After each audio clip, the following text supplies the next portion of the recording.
and a man. So you had to have a penis, and you had to have the right pigment. Also, you had to be a member of the right religion originally. That's right. So, Over 21? you had to be over 21. So let's take out the over 21, James. All right? But you're right about that. Let me ask this question. What percentage of the U.S. adult population, those living in the 13 colonies, do you think was actually legally a person? What percentage of the adults living in those 13 colonies could actually wrap yourself? Somebody shout it out. 13%. 13. 8. 5. 5.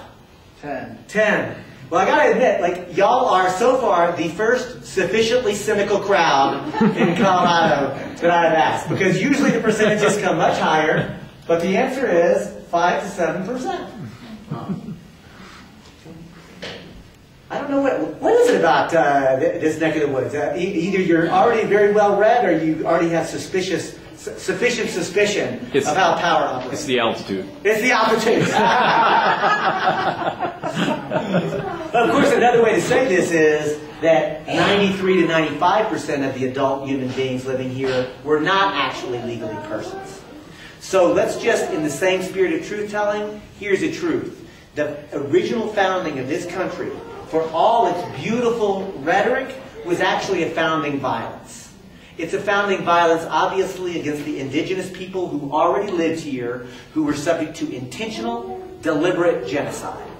And if we're going to tell the truth, we need to tell that truth, because we have to come to terms spiritually and psychically with that reality. Likewise, it's a founding violence against those Africans who were brought at the barrel of a gun or the point of a spear and forced to build this country, because so much of the original infrastructure of this country was built with slave labor. The White House itself, where President Obama is currently occupied, was literally built by slaves. We have to tell that truth. Likewise, the founding of this country is a founding violence against women. Because it's not just that women couldn't vote. That's just the tip of the iceberg to that. I mean, women could not own property at all. Women were property by any reasonable understanding. The entire reality of a woman at this time was nothing more than a function legally of her relationship to either her father or her husband, or she didn't have a father or husband, then her sons or her uncle. I mean, that is a very profound recognition. And lastly, it's a founding violence against most of the white men. Because most of the white males actually were not sufficiently property owners to actually be participatory in this governmental structure. In fact, no less a noted historian than Howard Zinn is famous for having said, Howard Zinn said, you can look at any history through any number of lenses and perspectives. And so that's important.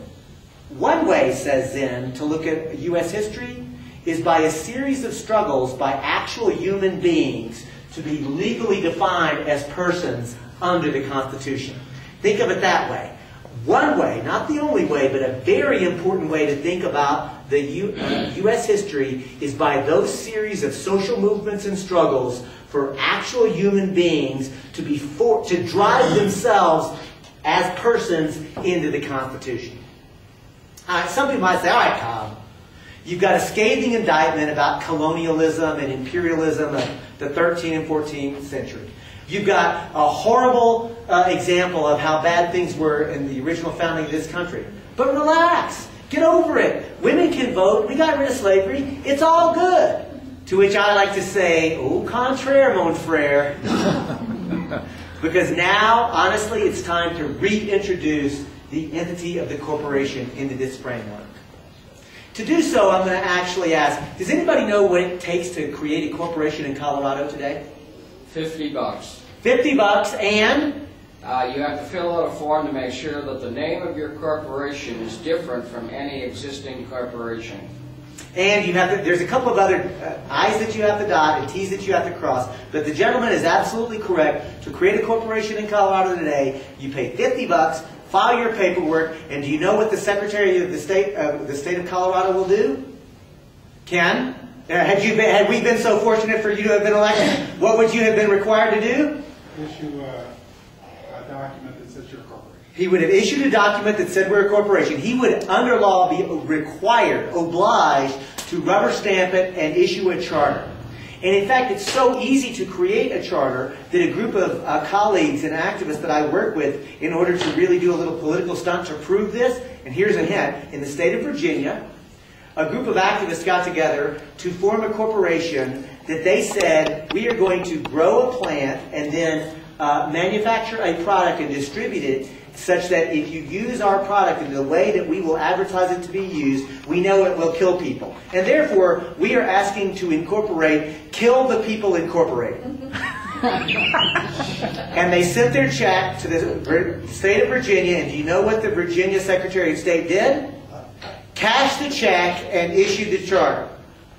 Anybody know, just out of curiosity, what that substance is or what that product is that they were using? Tobacco. Tobacco. And I say that, again, not to issue into a debate about whether tobacco was good or not, but just to point out how easy it is to actually create a charter. And by the way, how long does your charter last? Forever. As long as you pay your annual franchise fee. $10 a year. $10 a year, it'll last forever. And what can you do under law with a corporation today? The answer, actually, in almost every statute is anything that is legally permissible. Some of us paying attention said, well, apparently you can also do a whole bunch of illegal things and get away with it. Oh, so you can do anything with it. It can last forever. It's super easy to create this incredibly, what can ultimately become an incredibly powerful institution. So now, let's ask, in 1789, does anybody know what it took to actually create a corporation at that time?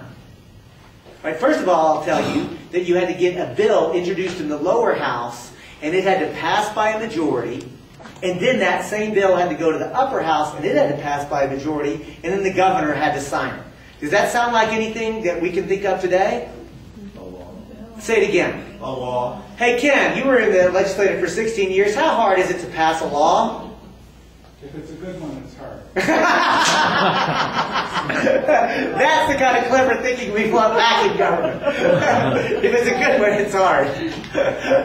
The point is that, and many of us do lobbying, I'm not saying, I'm just pointing out this, that originally creating a charter was something that was very tightly controlled. And get this, when you made the application for the privilege, not the right, but the privilege of incorporating, you had to assert and prove that there was an existing public need that was not being met either by governmental action or by private existing businesses.